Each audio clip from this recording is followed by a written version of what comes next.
Selamat malam Bapak Ibu Jemaat yang kasih Tuhan. Shalom. Ya, kembali kita bersyukur kalau sampai hari ini Tuhan sudah boleh memimpin kita untuk kita boleh memasuki hari yang kelima di dalam doa prapaskah kita pada malam hari ini. Kita bersyukur kalau Tuhan kembali memberi kita kesempatan, memberi kita kekuatan, memberi kita kesehatan untuk kita boleh bersama-sama membawa kerinduan hati kita. Bersama-sama kita mau datang di hadapan Tuhan, memuji, menyembah Dia. Mari Bapak Ibu Jemaat yang kasih Tuhan, saya mengajak kita semua untuk bersama-sama satukan hati kita. Untuk kita boleh datang di hadapan Tuhan. Kita boleh menaikkan pujian syukur kita kepada Dia. Karena kasih Allah yang sungguh telah terbukti bagi kehidupan Bapak Ibu dan saya. Mari bersama-sama kita naikkan pujian syukur kita. Bersyukur, bersyukur, bersyukurlah. Katakan kasih Allahku sungguh telah terbukti. Ketika Dia serahkan anaknya untuk boleh berkorban bagi saudara dan saya.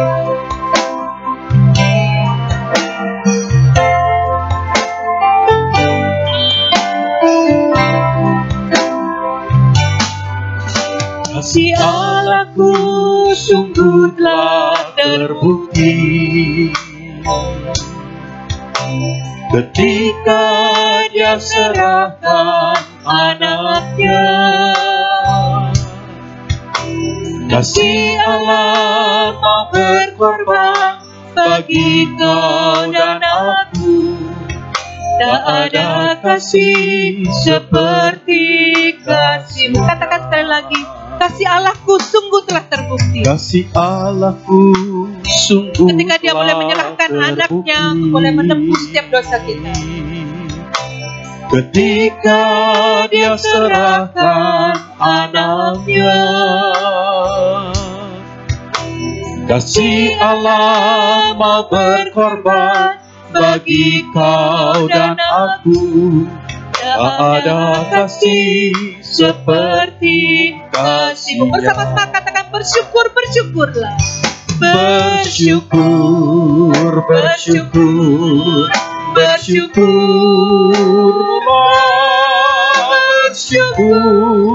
karena kasih setiamu. Ku sembah, ku sembah, ku sembah dan ku sembah. Selama hidupku ku sembah Kau Tuhan. Mari Bapak Ibu dengan segenap hati, dengan sungguh-sungguh kita kembali katakan kasih Allahku sungguh telah terbukti. Kasih Allahku sungguh telah terbukti ketika Dia serahkan anaknya. Kasih Allah mau berkorban bagi kau dan aku. Tak ada kasih seperti kasih-Nya. Bersyukur, bersyukurlah. Bersyukur, bersyukur, bersyukurlah, bersyukur karena kasih setiamu. Ku sembah Kau ya Tuhan. Ku sembah, ku sembah, ku sembah dan ku sembah. Selama hidupku ku sembah. Sekali lagi katakan bersyukur, bersyukurlah. Bersyukur, bersyukur, bersyukurlah, bersyukur karena kasih setiamu. Katakan ku sembah Kau Tuhan. Ku sembah, ku sembah, ku sembah dan ku sembah. Selama hidupku ku sembah Kau Tuhan. Selama hidupku ku sembah Kau Tuhan. Selama hidupku ku sembah Kau Tuhan. Mari kita satu hatikan. Kita bersatu hati, kita masuk dalam doa. Bapak di surga, sungguh kami kembali bersyukur kepadamu Tuhan. Kalau kami mempunyai Allah yang begitu mengasihi setiap kami Tuhan. Engkau yang sungguh-sungguh telah membuktikan kasih-Mu Tuhan bagi setiap kami. Ketika Engkau boleh merelakan anak-Mu Tuhan untuk boleh berkorban bagi kami. Terima kasih Tuhan. Biarlah hidup kami, hidup yang boleh terus boleh bersyukur kepadamu Tuhan. Kami boleh membawa hidup kami, hidup yang boleh terus menyembah Engkau ya Tuhan, sepanjang hidup kami. Terima kasih Tuhan, terima kasih. Dan kami bersyukur Tuhan, di hari kelima di dalam doa Prapaskah ini Tuhan, Kau boleh terus boleh memimpin, menolong, menguatkan kami Tuhan. Sehingga kami boleh hadir bersama-sama bersatu hati di dalam hadirat-Mu, untuk boleh menikmati berkat Tuhan. Terima kasih Tuhan, terima kasih. Terpujilah nama-Mu Tuhan. Dalam nama Yesus kami berdoa, kami bersyukur. Amin. Bapak Ibu Jemaat yang dikasihi Tuhan, kembali kita mau naikkan pujian syukur kita kepada Tuhan. Kita boleh mengingat kasih Tuhan yang luar biasa dalam kehidupan kita. Biarlah hidup kita, hidup yang selalu boleh menyenangkan hati Tuhan. Segala pujian, segala hormat kita, boleh kita persembahkan hanya untuk Tuhan. Bagi Dia segala pujian, hormat, serta syukur, kekal selama-lamanya.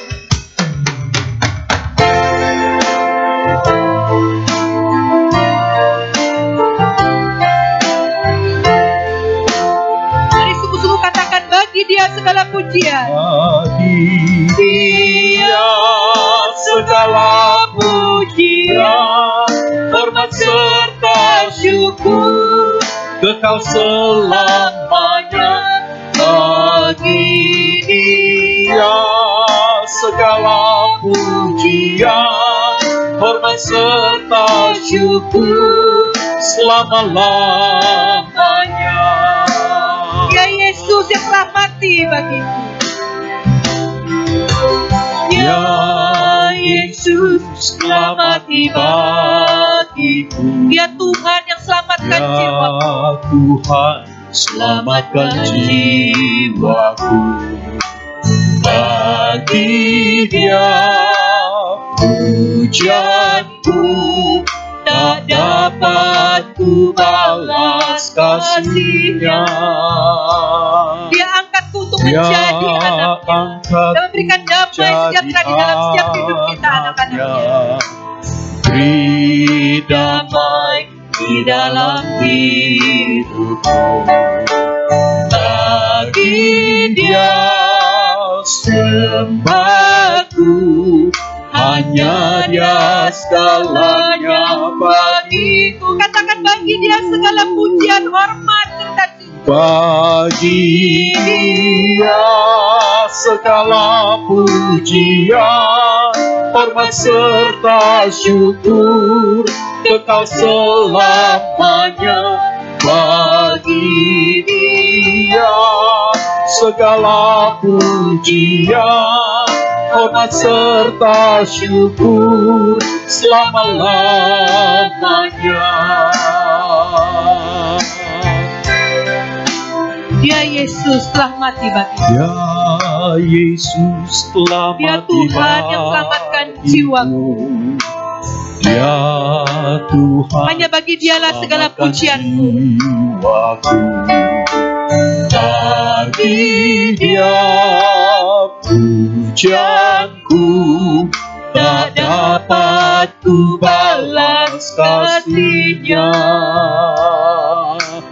Dia angkatku jadi anaknya.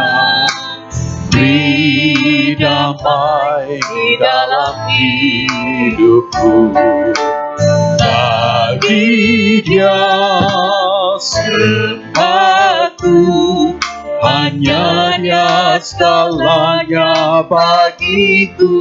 Katakan bagi Dia segala pujian, hormat, Bagi Dia segala pujian, hormat serta syukur, kekal selamanya.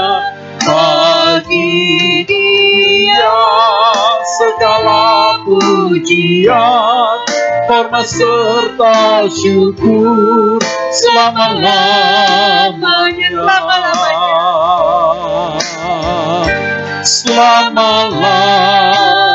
selama-lamanya. Selama-lamanya.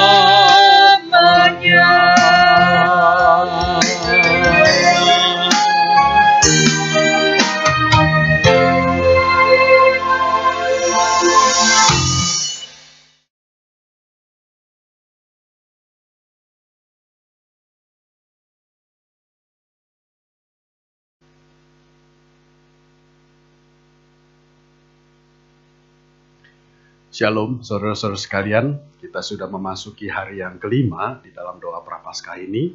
Dan hari ini kita akan membahas tentang penistaan terhadap Kristus. Mari sebelumnya kita akan berdoa. Bapa Surgawi, kami bersyukur ya Tuhan, Engkau terus memimpin menyertai kami di dalam rangkaian doa Prapaskah sampai pada hari kelima ini. Kami masih tetap dapat mengikutinya dengan penuh kerinduan. Tuhan, terima kasih juga untuk saat ini di mana kami dapat membahas dan merenungkan firman-Mu.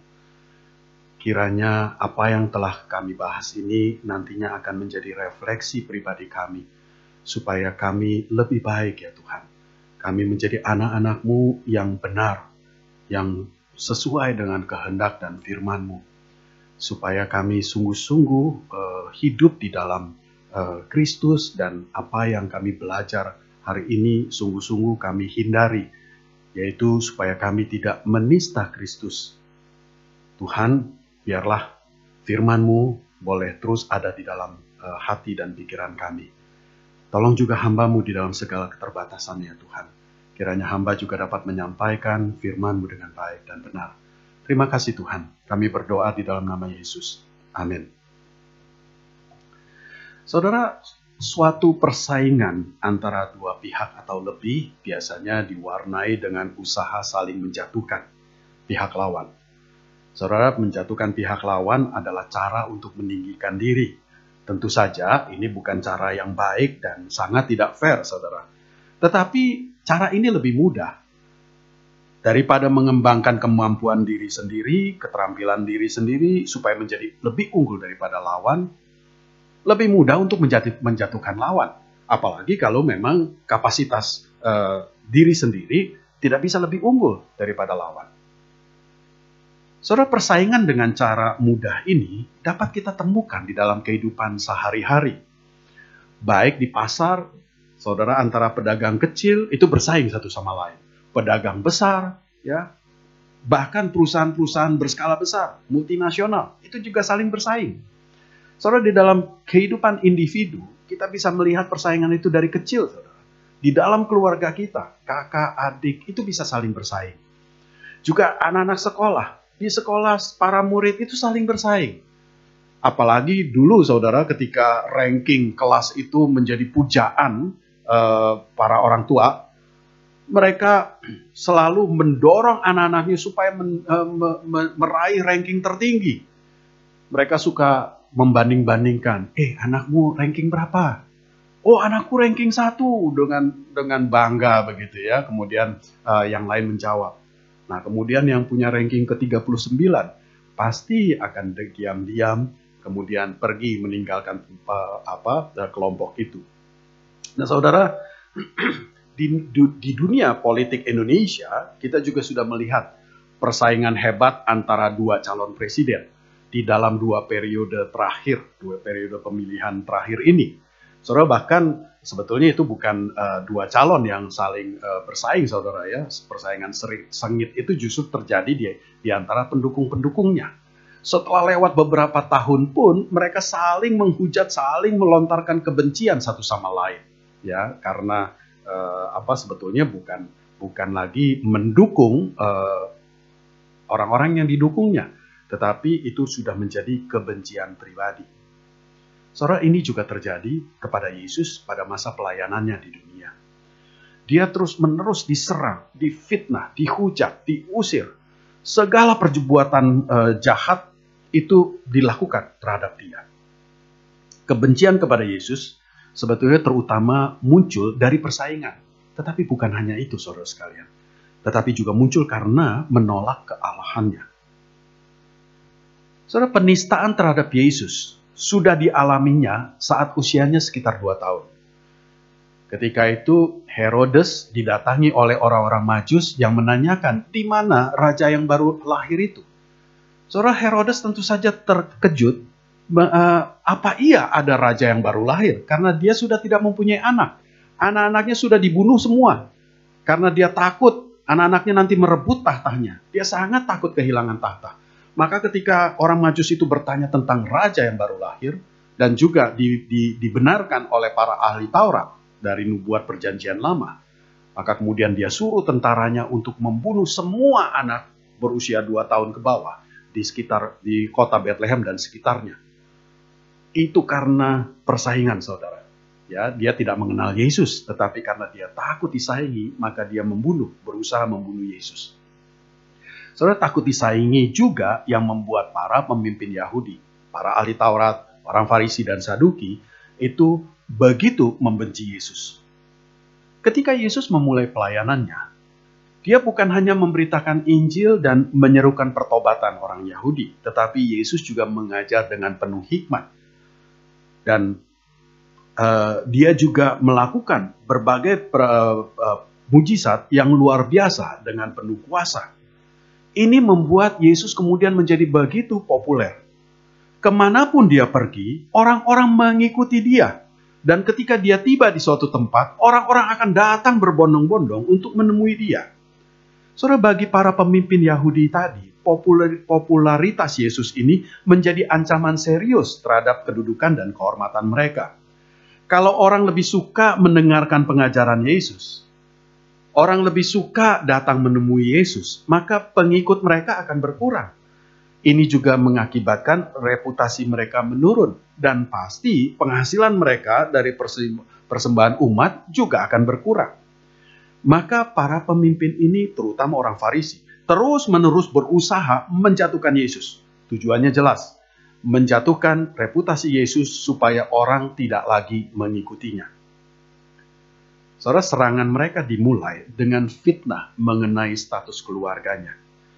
Maria telah mengandung Yesus sebelum dia menikah dengan Yusuf. Saudara, ini satu aib besar dalam satu masyarakat religius seperti lingkungan Maria dan Yusuf ketika itu. Saudara, kita tahu bahwa itu sebenarnya bukan aib. Karena Maria mengandung itu dari Roh Kudus, bukan berasal dari perzinahan dengan laki-laki. Melainkan tindakan Allah sendiri yang membuat dia mengandung. Nah, kalau kehamilan Maria bukan dari Allah, justru kita tidak bisa menyebut Yesus itu anak Allah. Karena dia secara biologis memang anak manusia. Tetapi kita tahu itu, saudara, ya, karena kita juga percaya pada Alkitab yang memberitakannya. Kita percaya Alkitab adalah firman Tuhan. Tetapi orang-orang pada zaman itu tidak tahu tentang itu. Mereka hanya tahu bahwa itu suatu aib. Bahwa Yesus anak haram. Dan ini kemudian dijadikan kartu truf, dijadikan alat untuk menjatuhkan Yesus yang terutama. Saudara, di dalam Yohanes ayat 8 setidaknya menjadi catatan tentang hal ini, saudara. Ketika Yesus menyinggung bahwa orang-orang Yahudi sebetulnya adalah keturunan Abraham, ya, maksudnya mereka adalah umat perjanjian Allah. Tetapi mereka tidak pantas disebut anak Abraham, tidak pantas disebut anak umat Allah, karena mereka berusaha membunuh Yesus yang sebetulnya berasal dari Allah. Maka kemudian Yesus mengatakan, Bapamu bukan Abraham, tetapi Bapamu adalah iblis. Dalam ayat 41a dan ayat 44 dikatakan demikian. Maka kemudian pembicaraan menjadi kepada bapak masing-masing, begitu ya. Nah, disitulah kemudian mereka mengatakan, kami tidak dilahirkan dari zina, Bapa kami satu, yaitu Allah. Dengan perkataan ini, mereka menyerang Yesus dengan menuduh dia adalah anak haram. Saudara, tetapi di balik penistaan yang kejam itu, kita tahu fakta yang sebenarnya. Saudara, sebetulnya sebaliknya dari hina, kehamilan Maria yang bukan dari laki-laki, yang berasal dari Roh Kudus, itu justru menyatakan kemuliaan Yesus. Fakta ini menunjukkan bahwa Yesus betul-betul Allah. Yesus bukan berasal dari benih manusia. Saudara, penistaan lain adalah kecaman orang-orang Yahudi bahwa Yesus bergaul akrab dengan orang berdosa. Ketika Yesus memanggil Lewi, seorang pemungut cukai, kita lebih mengenalnya sebagai Matius, saudara. Ketika Yesus memanggil dia menjadi muridnya, ya, saudara, Matius ini kemudian mengundang Yesus dalam perjamuan besar di rumahnya. Karena begitu sukacitanya dia dipanggil menjadi murid, saudara. Maka dia mengundang Yesus di dalam satu perjamuan besar. Saudara, kalau perjamuan tentu saja yang akan datang adalah teman-teman dari tuan rumah. Maka Matius yang seorang pemungut cukai, seorang berdosa, teman-temannya tentu saja juga orang-orang berdosa dan para pemungut cukai lain. Nah, ketika itulah orang-orang Farisi yang melihat itu kemudian mengecam Yesus. Lukas 5 ayat 27 sampai 30 ada kalimat demikian. Mengapa ia makan bersama-sama dengan pemungut cukai dan orang berdosa? Begitu juga Lukas 7 ayat 36 sampai 39 itu mencatat kecaman seorang Farisi ketika melihat Yesus membiarkan seorang perempuan berdosa membasuh kakinya dengan minyak yang sangat mahal, lalu menyekanya dengan rambutnya. Saudara, orang Farisi ini mengecam karena Yesus membiarkan orang berdosa menyentuh dirinya. Saudara, kecaman-kecaman ini berdasarkan tradisi Yahudi, yaitu orang saleh tidak akan mencemarkan dirinya dengan bergaul dengan orang berdosa. Maka mereka memandang hina Yesus karena Yesus mau bergaul akrab dengan mereka. Tetapi kehinaan bagi orang Yahudi ini justru adalah bagian dari kemuliaan Kristus. Kristus menjawab kecaman para pemimpin itu.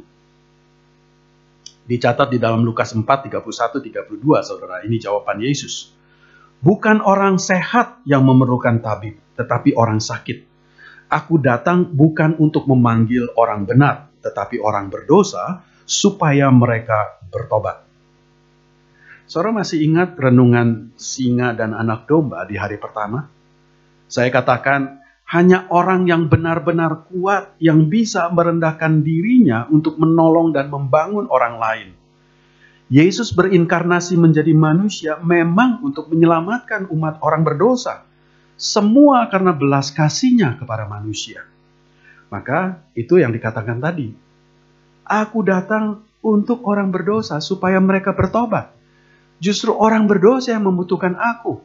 Orang yang sakit yang memerlukan tabib, bukan orang yang sehat.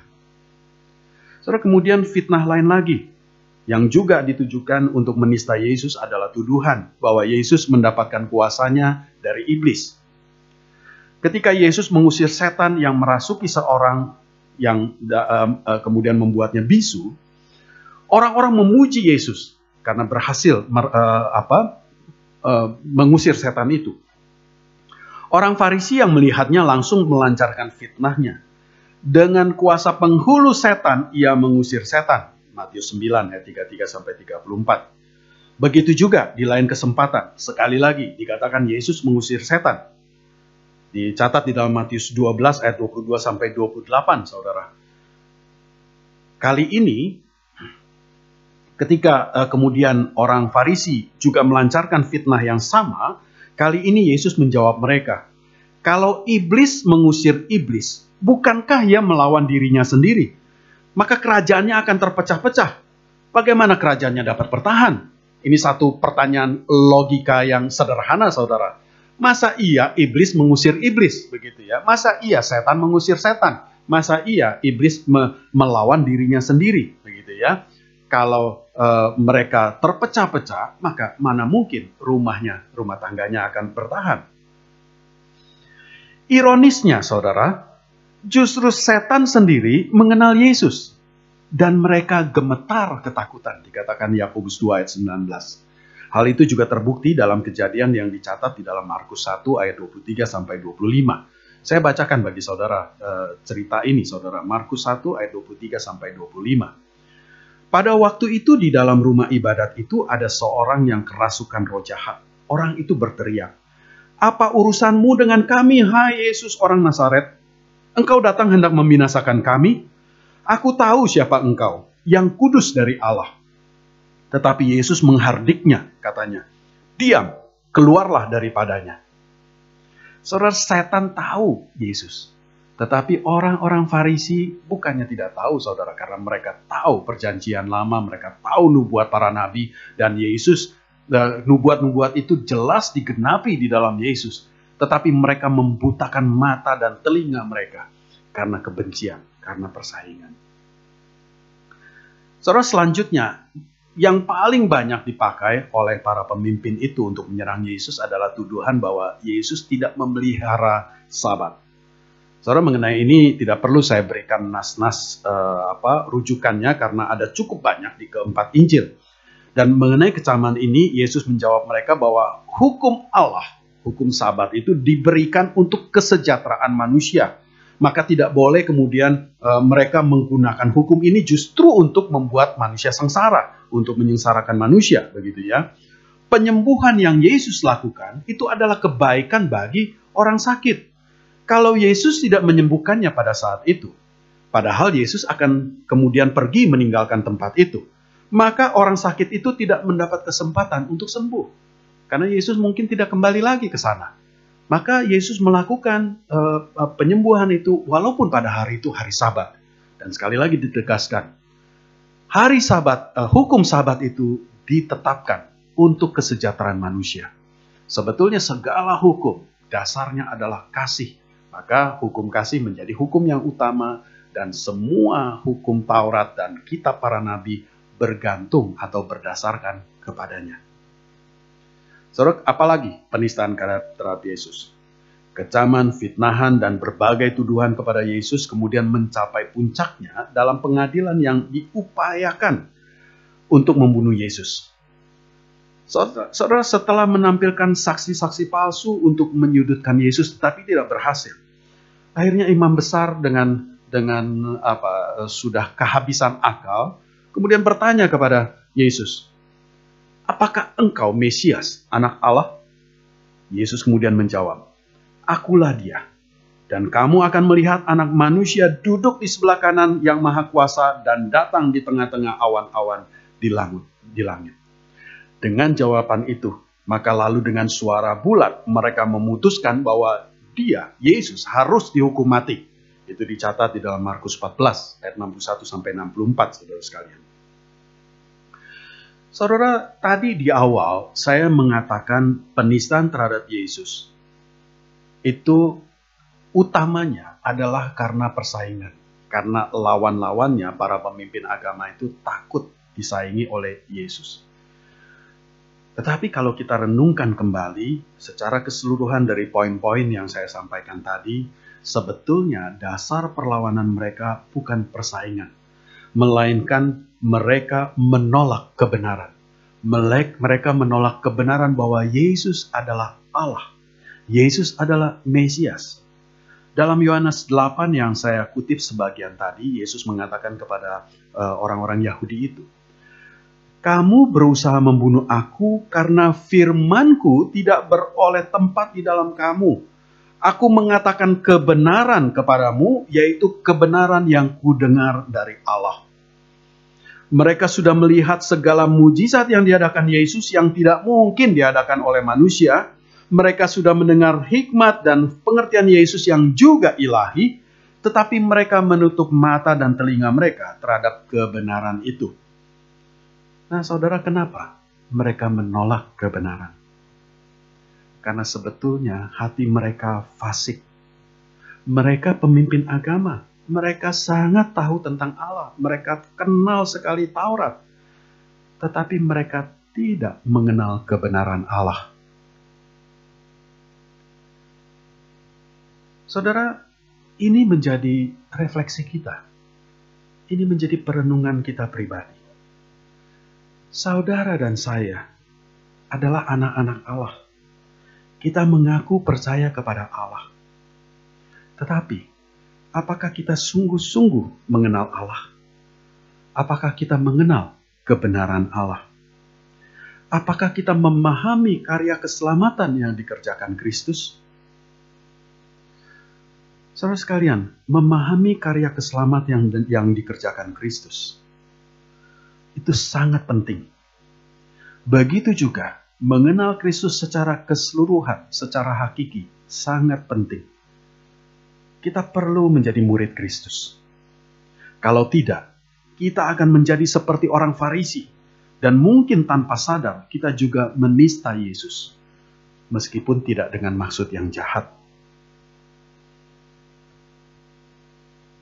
Apakah saudara sudah mengenal Kristus? Saudara, mari kita berdiam diri sejenak. Mari renungkan pertanyaan ini. Apakah kita sungguh-sungguh mengenal Kristus? Kalau kita belum sungguh-sungguh mengenal Dia, pikirkan apa yang harus kita lakukan. Mari saudara, silakan saudara merenungkannya.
Tuhan Bapa kami di sorga,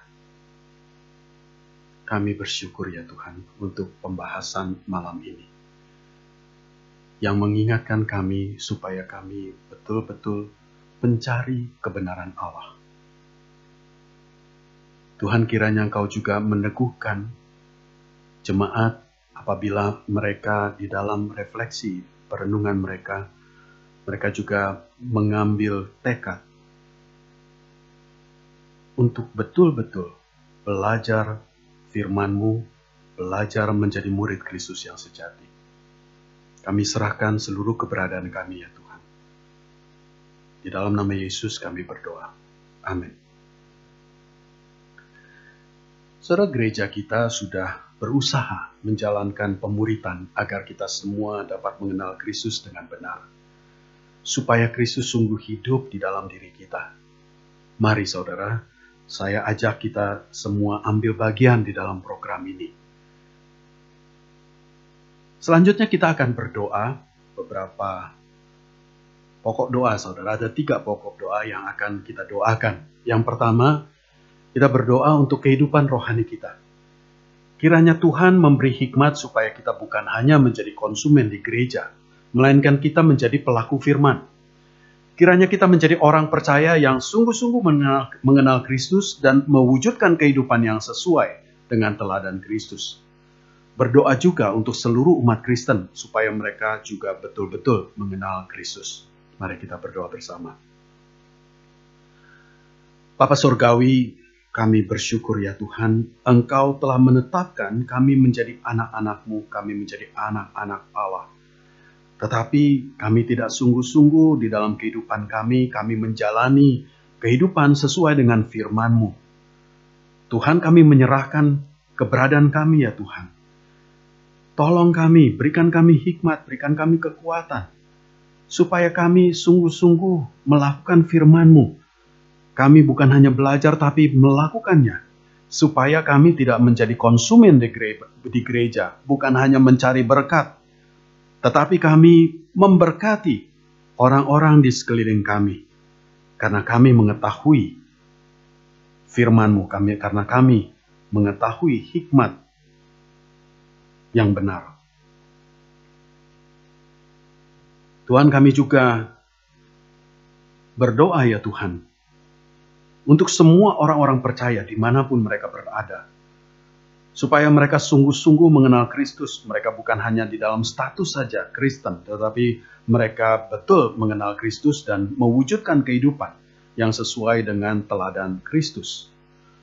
Tuhan, kami berdoa supaya gereja dimanapun, orang Kristen dimanapun, sungguh-sungguh menjadi garam dan terang, dan sungguh-sungguh menjadi sarana alat kemuliaan-Mu. Ketika orang-orang dunia melihat kami semua, mereka memuliakan Engkau melalui kehidupan dan perilaku kami. Kiranya melalui gereja yang ada, melalui orang Kristen yang ada, Engkau senantiasa dipermuliakan dan kehendak-Mu jadi. Terima kasih ya Tuhan. Kami berdoa di dalam nama Yesus. Amin. Yang kedua, saudara, kita berdoa untuk setiap orang Kristen yang sedang bergumul saat ini. Baik mereka yang sedang bersedih karena kehilangan anggota keluarga akibat wabah corona, maupun mereka yang sedang tertekan di dalam masa isolasi. Kiranya Tuhan juga melindungi mereka dari segala mara bahaya penyakit ini. Kita juga berdoa secara khusus bagi mereka yang masih harus melakukan aktivitas seperti biasa. Mohon Tuhan menguatkan dan memberi penghiburan di dalam segala kesulitan warga masyarakat dimanapun ya. Saudara sekalian, baik di Pangkal Pinang ini, Bangka Belitung, seluruh Indonesia, bahkan di seluruh dunia. Mari kita berdoa. Bapa Surgawi, semua orang saat ini sedang bergumul dengan kehidupannya. Kehidupan yang menyulitkan, yang tidak biasa karena berjangkitnya wabah virus corona. Tuhan, di seluruh dunia, orang-orang menderita. Bahkan kejahatan semakin merajalela karena orang-orang jahat kemudian melampiaskan kemarahan mereka, ketidaknyamanan mereka, dengan melakukan kejahatan yang lebih lagi. Tuhan, kami menyerahkan akan kehidupan kami, khususnya untuk orang-orang Kristen yang sedang bergumul saat ini ya Tuhan. Banyak di antara mereka yang kehilangan anggota keluarga karena wabah corona ini. Tuhan, berikan mereka kekuatan, penghiburan. Di tengah kehilangan mereka, kiranya Engkau tetap memberikan mereka damai sejahtera. Berikan mereka pengharapan dan keyakinan bahwa keluarga mereka yang sudah tidak ada, yang sudah mendahului mereka, sesungguhnya telah mendapatkan damai sejahtera yang sejati di dalam Engkau. Tuhan, biarlah ini juga dapat menghibur mereka yang sedang bersedih. Kami juga berdoa Tuhan bagi mereka yang sedang tertekan di dalam masa isolasi ini. Baik mereka yang ada di dalam isolasi itu sendiri, maupun mereka yang harus berdiam di rumah untuk melindungi diri. Tuhan, kiranya Engkau melindungi mereka. Berikan kekuatan tubuh, berikan kesehatan. Engkau juga berikan mereka tetap sukacita dan damai sejahtera di dalam kesulitan ini, di dalam kebosanan mereka, di dalam keadaan mereka yang tertekan secara psikis ya Tuhan. Kiranya Engkau berikan penghiburan dan kekuatan-Mu. Tuhan, kami juga berdoa untuk mereka yang masih harus melakukan aktivitas mereka di luar rumah. Tuhan, kiranya Engkau juga melindungi mereka, memberikan mereka kesehatan ya Tuhan, supaya daya tahan tubuh mereka dapat menangkal penyakit ini. Tuhan, pada akhirnya kami menyerahkan keberadaan kami semua di dalam berkat penyertaan-Mu. Di dalam nama Yesus kami berdoa. Amin. Saudara, yang ketiga, yang terakhir, mari kita berdoa untuk saudara-saudara kita, jemaat yang menghadapi pergumulan ekonomi Kemarin dulu kita sudah mendoakannya, sekali lagi kita akan mendoakan karena ini sesuatu yang nyata yang kita hadapi, saudara. Kita berdoa untuk mereka yang berusaha, yang kegiatan usahanya dapat dikatakan terhenti. Kita berdoa Tuhan menolong, apalagi mengingat kondisi ini masih belum diketahui sampai kapan akan berlangsung. Kita berdoa supaya Tuhan memberi hikmat dan jalan keluar bagi mereka untuk mengatasi masalah ini. Mohon juga Tuhan juga memberikan kekuatan untuk kita semua menghadapinya. Mari kita berdoa untuk saudara-saudara kita, bahkan untuk diri kita sendiri. Bapa Sorgawi, kami menyerahkan ya Tuhan akan keberadaan kami, jemaat-Mu di tempat ini. Tuhan, kiranya Engkau menolong kami di dalam kesulitan ini. Tuhan, Engkau tahu kondisi kami. Engkau tahu bahwa usaha kami boleh dikatakan tidak berjalan ya Tuhan. Kalaupun kami tetap membuka toko, kami tetap melakukan usaha pekerjaan, tidak ada pembeli yang datang, atau sedikit sekali. Tidak mencukupi untuk kebutuhan kami sehari-hari. Tuhan, kiranya Engkau menolong kami. Kau menolong kami supaya kami dapat mengatasi keadaan ini. Di tengah kesulitan ini, Engkau juga memberikan jalan keluar ya Tuhan. Berikan kami hikmat supaya kami dapat mencari jalan keluar, mencari cara untuk kami dapat mengatasinya. Dan Engkau juga memberikan jalan keluar itu supaya kami dapat menghadapinya. Berikan kami kekuatan ya Tuhan. Dan biarlah kami juga tetap berserah kepadamu. Kami tahu Engkau Allah yang memelihara dan menopang seluruh kehidupan umat-Mu. Kami menyerahkan keberadaan kami ya Tuhan. Kiranya berkat-Mu senantiasa melingkupi kami. Di dalam nama Yesus kami berdoa. Amin. Saudara sekalian, mari arahkan hati dan pikiran kita kepada Tuhan. Kita akan menerima berkat Tuhan. Kiranya kasih dari Allah Bapa dan juga dari Tuhan kita Yesus Kristus di dalam persekutuan dengan Roh Kudus menyertai kita mulai malam ini sampai selama-lamanya. Amin. Bapa, terima kasih. Bapa, terima kasih. Bapa, terima kasih. Bapa di dalam surga, puji terima kasih. Amin.